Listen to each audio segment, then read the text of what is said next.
The Gorgon's Curse, Medusa's Haunting Legacy, narrated by James Hughes. Deep within the heart of an ancient forest, shrouded in the mists of time, there existed a remote and enigmatic village known as Ophion. A pervasive sense of unease permeated the village, and it was all due to a sinister legend that had endured for generations, a tale that struck terror into the hearts of all who heard it. The legend spoke of Medusa, a woman cursed by forces beyond mortal comprehension. She was no ordinary maiden. She was a harbinger of dread, a living nightmare. At her birth, her raven hair transformed into a writhing mass of serpents, their malevolent eyes glinting with wicked glee. The villagers lived in fear of her, and they dare not speak her name aloud, lest they awaken the curse that lay dormant in the shadows. Medusa, condemned to a life of seclusion, resided in a decaying mansion hidden deep within the heart of the forest. Its very existence was a testament to the curse that had befallen her, with twisted vines and thorns enveloping its macabre facade. One moonlit night, a group of daring and curious young villagers, their torches flickering with bravado, decided to venture into the forest. Driven by their desire to uncover the truth about Medusa, they trudged through the shadowy woods. The ancient trees loomed like spectral giants, watching their every move. As they drew closer to the heart of the forest, the mansion appeared before them, its presence haunting and foreboding. Unbeknownst to them, they had arrived at the lair of the cursed woman. Timidly, they entered the mansion, the torchlight casting eerie, elongated shadows across the decaying walls. The air was thick with a foreboding stillness, and the serpentine hissing that emanated from the depths of the mansion grew louder, echoing through the desolate halls. Their courage began to wane as the mansion's oppressive atmosphere enveloped them. The serpents in Medusa's hair hissed and writhed with insatiable hunger.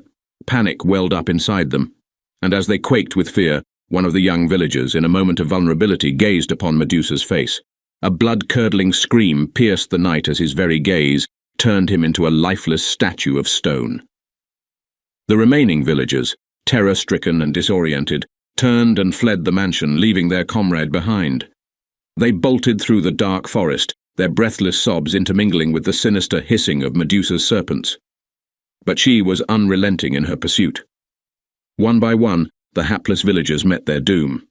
As they stumbled through the woods, Medusa's serpentine hair lashed out with ruthless precision, transforming them into cold, lifeless statues, their faces etched with eternal terror.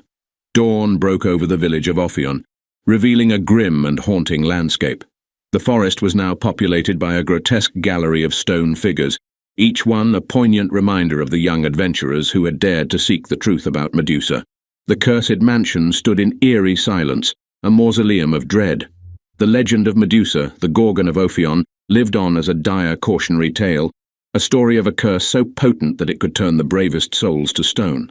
The village of Ophion became a place of dread and whispered secrets, where the name Medusa was spoken only in hushed tones. The village's once lively spirit was replaced by an enduring fear, a fear that could chill the bravest hearts and turn the fearless into statues, condemned to stand as eternal sentinels in the forest of shadows. As the years passed, the village of Ophion became forgotten by the outside world. It was a place lost to time, its isolation becoming a fortress against the curse of Medusa. Tales of the cursed village and its horrific legend were lost to the annals of history, leaving only the silent statues as a grim testament to the terror that once resided there. Medusa's name may have faded from memory, but the dark forest of Ophion remained as a labyrinth of fear, where the malevolent spirits of the past lingered, and where the boundary between the living and the cursed was forever blurred. The end. Thank you for listening to this short fantasy story. If you liked this story, please subscribe to our channel to stay updated as to when we release new fantasy story narrations right here at Mythology Realm. If you'd like to contact us to discuss narrating your next project, please reach out to us at info@mythologyrealm.com.